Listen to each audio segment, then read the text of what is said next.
Donc voilà, donc on va parler des implants premium et le marché marocain.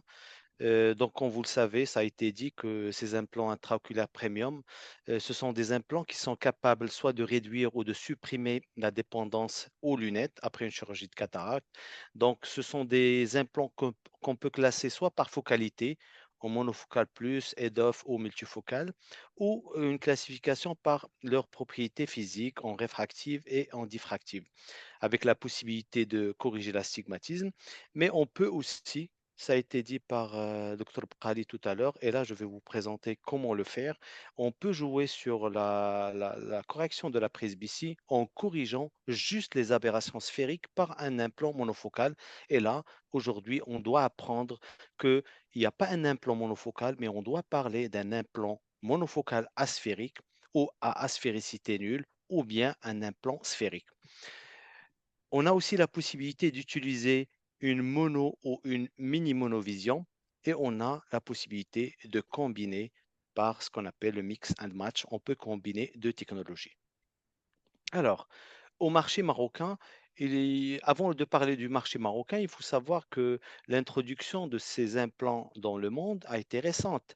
Sur les réfractives, c'est 1987 et les diffractives, 1988. Alors, sur le marché marocain, alors on peut voir à peu près 5 boîtes qui se partagent on va dire, les 95% du marché du premium au Maroc. Donc, il y a le Alcon avec ses implants diffractifs comme le Panoptix, l'implant Vivity, c'est un EDOF. Il y a, et l'implant torique, on va le voir après. Il y a Biotech avec leur implant trio, c'est un trifocal. L'Active, c'est un bifocal. Et la Crycer, c'est un monofocal plus. Cristallin, comme ça a été présenté par Dr. Chabi tout à l'heure, donc c'est l'Artis Symbiose en plus ou en mid. Ce sont des EDOF diffractifs. Il y a le Miniwell de Sifi qui est un EDOF réfractif. Et le Johnson Johnson avec le Technique Enhance, c'est un véritable monofocal plus qui commence à prendre sa place dans le marché marocain. Donc, c'est à peu près on va dire, la quasi-totalité des implants vendus au Maroc. Il y en a d'autres, mais vraiment, ils sont vendus à quelques unités et je ne les ai pas introduits dans cette étude. Alors, pour le marché de l'implant monofocal torique, donc il y en a 5 sociétés, Alcon avec leur distributeur biomédical qui ont le IQ torique. Il y a Biotech avec l'Acryl torique, le Crystallins avec l'Artis torique. Et là, il y a prochainement une véritable promotion sur le prix de ces implants. Et là, je laisserai le distributeur qui va l'annoncer. Et en fin de cette année, on aura l'introduction de l'Invista torique dans le marché marocain. Alors, quel état des lieux du marché de ces implants? Alors là, je vais vous choquer parce qu'on n'est pas dans les 1% qu'on croyait. Alors, chaque année, on a à peu près 50 000 nouveaux cas de cataracte au Maroc. On a 781 ophtalmos sur le secteur privé, 482 sur le secteur public, ce qui fait un total de 1263. C'était les statistiques de 2023 qui étaient publiées par le ministère de la Santé. Le nombre de procédés de cataracte annuels au Maroc est estimé à peu près à 100 000 procédures par an. Et en consultant les principaux vendeurs de marché de premium au Maroc, on est à 0,01% d'implants toriques contre 30% d'utilisation en Europe et on est sur 0,02 d'implants corrigeant la presbytie, ça veut dire incluant les multifocaux et les EDOF contre 12% ailleurs. Et là, je vais vous donner la fourchette de vente sur cette année. Alors, sur les différentes sociétés consultées, et 1292 unités vendues en multifocal, 250 en EDOF, 540 sur le torique. Et là, le torique a connu une chute après la Covid, après la période du Covid. Mais par contre, on commence à avoir la montée du marché du monofocal plus. Juste pour vous donner la fourchette de l'année 2023-2024, il y a 900 unités vendues au Maroc. Alors, on se posait la question, quels sont les freins pour cette technologie? Peut-être que la majorité d'entre nous vont avancer le prix. Deuxième, peut-être explication, c'est le non-remboursement par les organismes de santé. Il y a aussi le peu de maîtrise de la technologie. Et là, le but de ce webinaire, c'est de vous, soi-disant, faciliter, ça veut dire la manipulation de ces implants. Mais il y a aussi peu de promotion. On manque tous de langage réfractif vis-à-vis de nos patients. Et pour les chirurgiens qui ont ça veut dire un bon nombre de cataractes à opérer, bah, ils ont des difficultés de sortir de leur zone de confort. Et enfin, il y a beaucoup de fake news. On en parle beaucoup, beaucoup, beaucoup d'effets secondaires, mais on sait que si on respecte tous les impératifs qu'on avait cités sur les précédentes interventions, on n'aura que des patients contents. Alors là, je vais essayer de vous ramener des solutions simples. Et là, on se pose 6 questions pour rester simple. Quelles sont les exigences du patient? Est-ce qu'il a on a une vie nocturne? Et je dis bien une vie nocturne. Quelqu'un qui veut conduire la nuit, il n'y a aucun problème. Mais un chauffeur de nuit, non. Ça, c'est quelqu'un qui est un usager de la vie nocturne.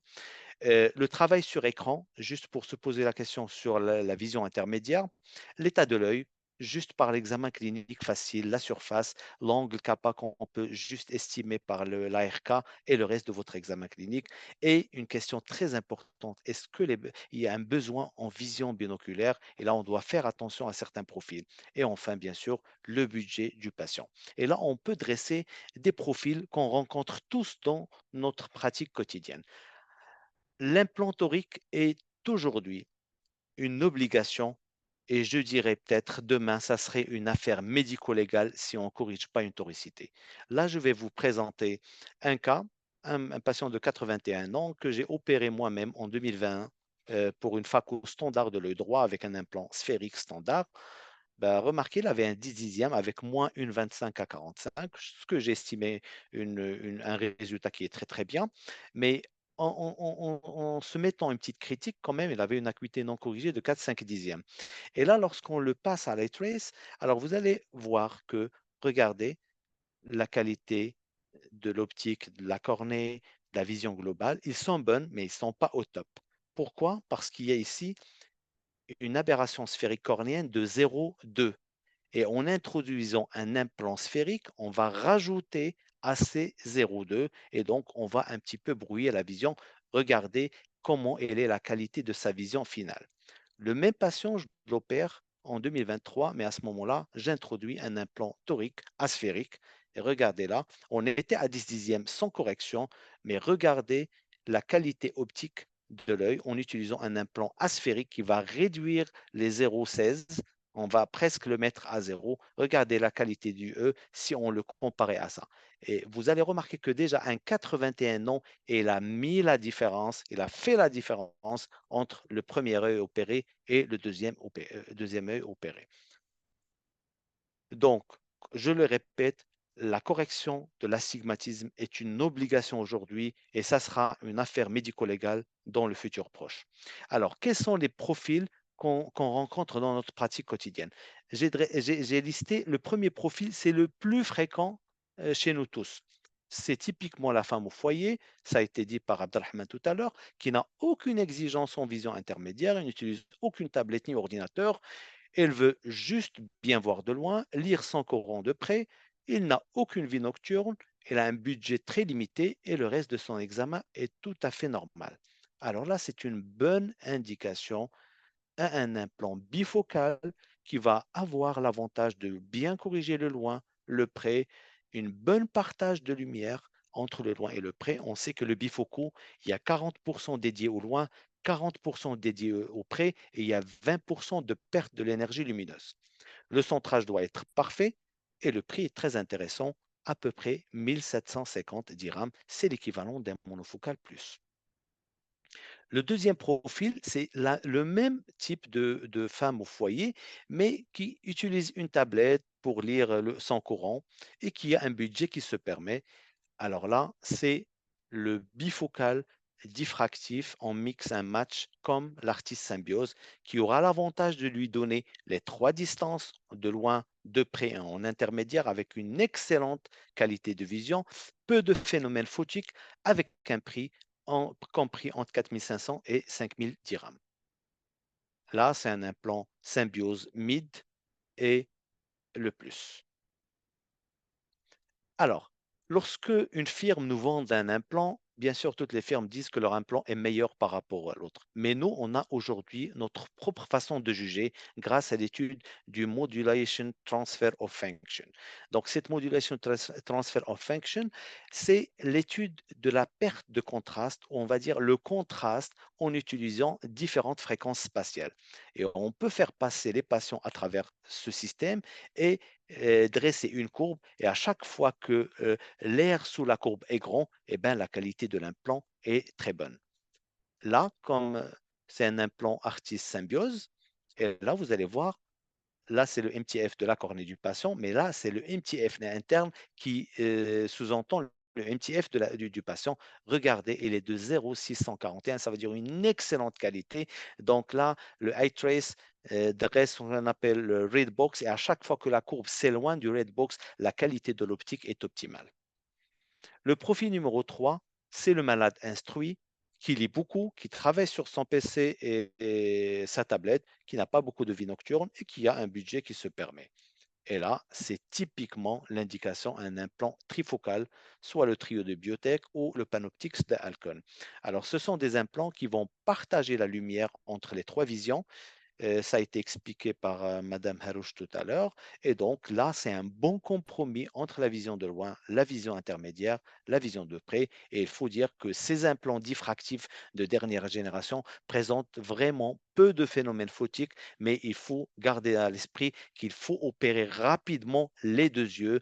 Il faut savoir que la neuroadaptation se fasse sur les deux yeux opérés. Donc en général, il ne faut pas laisser trop de temps entre les deux yeux. Il en existe en version torique. Et bien sûr, comme tout implant diffractif, il faut que le centrage soit parfait. Alors, la fourchette de prix, c'est entre 5000 et 8500 dirhams euh, pour le trio et le Panoptix. Bon, 5000 et 8500 pour les versions sphériques et 6500 et 10800 pour les versions toriques. Et là, je vous présente une vidéo d'un implant, voilà, trio. J'espère que le son va être bon.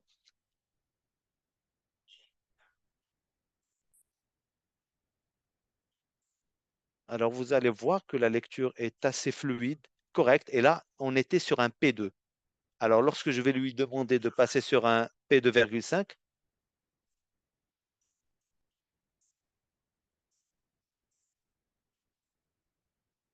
alors la vitesse de lecture est vraiment très, très, très bonne, ce qui laisse dire que la qualité de la vision de près est de très, très bonne qualité. Et là, on peut les faire aussi passer à Light Race. Et là, vous allez voir effectivement que la qualité optique de ces implants est vraiment excellente. Voilà, regardez là, il lui donne un score de 10 sur 10 et la qualité totale de la vision est de 9,9, ce qui est très très bien. Et le MTF, se passant à une cornée qui n'était pas de bonne qualité avec une cambrure supérieure, mais regardez la qualité de l'implant était très bonne. Alors le profil numéro 4, c'est des gens qui ont très peu d'exigences en vision de près. Ils veulent utiliser leur téléphone, bien sûr une bonne vision de loin. Ils ont une vie nocturne, mais ils ont un budget qui est limite. Et là, qu'est-ce qu'on peut leur proposer? C'est soit un monofocal plus ou un monofocal jouant sur les aberrations sphériques. Et ça, c'est très important. Et j'aimerais bien ouvrir une parenthèse, comme cette patiente-là qui était très demandeuse d'un implant premium. Et lorsqu'on veut analyser cette malade, il avait une mauvaise cornée en rapport avec un syndrome sec, il avait une cataracte qui retentissait sur la vision, mais regardez, il y avait une notion très importante qu'on va utiliser. Regardez son taux d'aberration sphérique, il était de à peu près de 0,4. Alors 0, on sait qu'à partir de 0,5, la vue devient très très médiocre. Donc, et on s'est dit là, si on laissait cette petite aberration sphérique, on peut lui donner une petite profondeur de champ et on peut être premium. Donc, on s'est posé la question, est-ce qu'on peut être premium chez cette patiente? Eh bien oui, on a traité la surface et on avait indiqué un implant acryos qui a une aspéricité nulle. Et là, vous allez voir le résultat.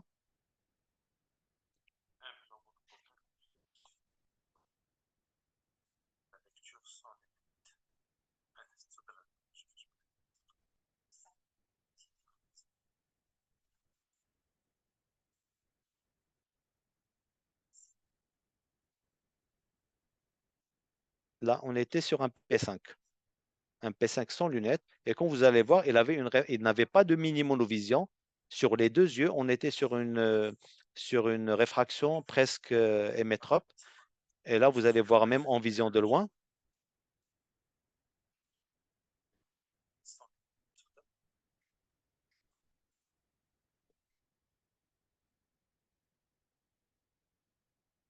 Et là, on était à 10 dixièmes juste en jouant sur les aberrations sphériques. Alors, le profil numéro 5, c'est qu'il n'y a pas d'exigence en vision de près, utilisation de téléphone, exigence seulement en vision de loin. Mais attention, là, les gens qui ont des exigences en vision binoculaire, comme les chasseurs, les plombiers, et peu de contraintes pour la vision nocturne, et qui ont un budget, là, il faut éviter la mini-monovision. Il faut partir sur des EDOF, soit genre VVT ou équivalent comme le Miniwell, avec une fourchette de prix entre 9 600 pour les sphériques jusqu'à 12 000 sur les versions toriques, et pour le Miniwell entre 5 000 et 6 000 dirhams entre la version sphérique et la version torique. Et là, la qualité est irréprochable. Regardez, le MTF est excellent. Et bien sûr, en regardant les aberrations sphériques totales de l'œil, regardez, on est à moins 0,03, ce qui est supposé une excellente qualité de vision. Profil numéro 6, c'est peu d'exigences en lecture, utilisation de téléphone, mais qui ont peu d'exigences en vision de près, en vision intermédiaire. Et là, on peut indiquer une mini-monovision, soit on peut le faire sur un VVT ou simplement sur un implant monofocal si on n'a pas le budget nécessaire. Donc, pour conclure, on va se dire que la technologie multifocale et EDOF représente aujourd'hui une solution efficace de correction de la presbytie, que la correction de l'astigmatisme associé est aujourd'hui une obligation et peut-être demain une affaire médico-légale, et que la communauté des ophtalmos doit sortir de sa zone de confort et prendre le train de l'évolution au bon moment. Et je termine par dire que ceux qui ne prennent pas de position face à une nouvelle technologie risquent de rester à jamais spectateurs de leur propre destin. Merci beaucoup.